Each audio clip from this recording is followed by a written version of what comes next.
राजधानी रायपुर में पहली बारिश से पारा तो गिर गया, लेकिन उमस से लोगों को दिन भर परेशान कर रहा है। राजधानी में मंगलवार की बारिश के बाद तापमान में गिरावट दर्ज की, लेकिन बुधवार की उमस ने लोगों को परेशान कर दिया। मौसम विभाग के अनुसार रायपुर का तापमान 37.4 डिग्री दर्ज किया गया। दिन भर की गर्मी के बाद रात को बादल छाने की वजह से लोगों को थोड़ी राहत तो मिली, लेकिन विभाग के अनुसार आने वाले 2 दिनों में गरज चमक के साथ बारिश होने की संभावना जताई गई है। इसके अलावा आने वाले 5 दिनों में अधिकतम तापमान में भी 2 से 3 डिग्री पारा गिरने की संभावना है। वहीं रायपुर के अलावा राज्य के कुछ स्थानों में बारिश की संभावना है, जैसे बिलासपुर, रायगढ़, गौरेला, पेंड्रा, मरवाही, रायपुर समेत। छत्तीसगढ़ में अब सरकार खुद खरीदने वाली है शराब। कैबिनेट से गेस्ट लेक्चरर नीति 2024 को भी मंजूरी। वहीं 5 प्राधिकरणों का होगा पुनर्गठन। मुख्यमंत्री संभालेंगे कमान। छत्तीसगढ़ में सरकार खुद शराब खरीदने वाली है। साय सरकार ने एफएल10 AB की व्यवस्था को समाप्त कर दिया। अब सरकार सीधे निर्माता कंपनियों से शराब खरीदेगी। खरीदी की जिम्मेदारी छत्तीसगढ़ बेवरेज कॉर्पोरेशन को दी गई है। वहीं उच्च शिक्षा विभाग में गेस्ट लेक्चरर नीति 2024 को मंजूरी मिल गई। 5 प्राधिकरणों का पुनर्गठन किया गया। सीएम शाह इनकी कमान संभालने वाले हैं। इनमें बस्तर, सरगुजा, मध्य क्षेत्र आदिवासी विकास, अनुसूचित जाति विकास प्राधिकरण और छत्तीसगढ़ राज्य ग्रामीण अन्य पिछड़ा वर्ग शामिल है। स्थानीय विधायकों में से एक विधायक को इसका उपाध्यक्ष बनाया जाएगा। वहीं क्षेत्रीय विधायक इन प्राधिकरणों के सदस्य होंगे। मुख्यमंत्री के प्रमुख सचिव या सचिव इन 5 प्राधिकरणों के सदस्य सचिव होने वाले हैं। साय कैबिनेट की बैठक में फैसले लिए गए हैं। नीट एग्जाम में गड़बड़ी के नए मामले सामने आ रहे हैं। इस बार जिन ग्रेस अंकों को लेकर विवाद हो रहा है, उन्हें देने के फार्मूले में विसंगति नजर आई है। एक ही सेंटर पर किसी छात्र को 8% तो किसी को 19% या उससे भी ज्यादा ग्रेस मार्क दे दिया गया। दरअसल 4 जून को नीट का रिजल्ट जारी हुआ था, तो स्कोर कार्ड में ग्रेस मार्क्स का उल्लेख नहीं था।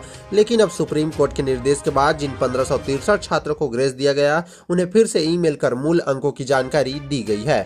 बताया गया है कि ग्रेस हटने के बाद वह आपका वास्तविक नीट स्कोर है। वहीं छत्तीसगढ़ में दंतेवाड़ा और बलौद में एक सेंटर में पेपर बांटने में लापरवाही हुई थी। इसे लेकर वहां बैठे सभी छात्रों को ग्रेस मार्क्स दिया गया था।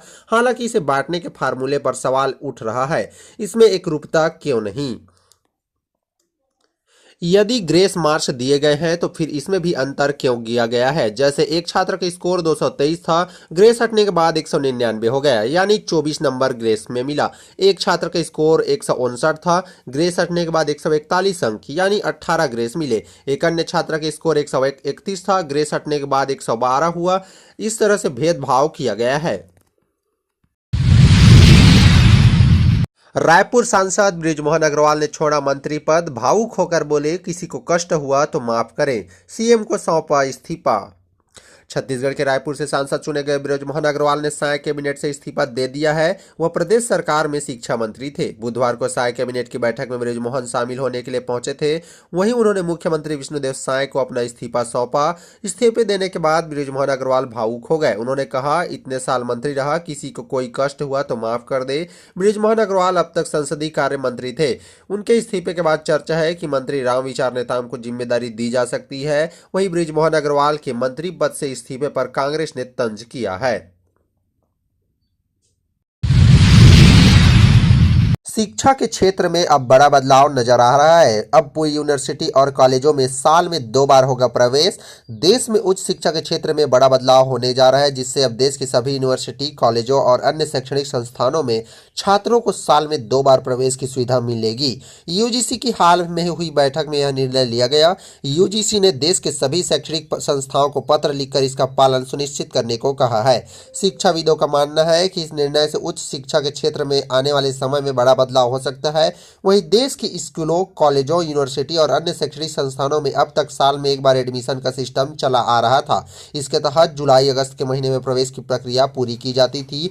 फरवरी से अप्रैल के बीच में वार्षिक एग्जाम होते हैं। मई जून में शैक्षणिक सत्र का अंत माना जाता था, लेकिन अभी से बड़ा बदलाव होने जा रहा है। दरअसल यूजीसी की 580 बैठक में साल में 2 बार प्रवेश की सुविधा शुरू करने का निर्णय लिया गया है। यूजीसी ने इसे लेकर उच्च शिक्षा संस्थानों को पत्र भी लिख दिया गया है।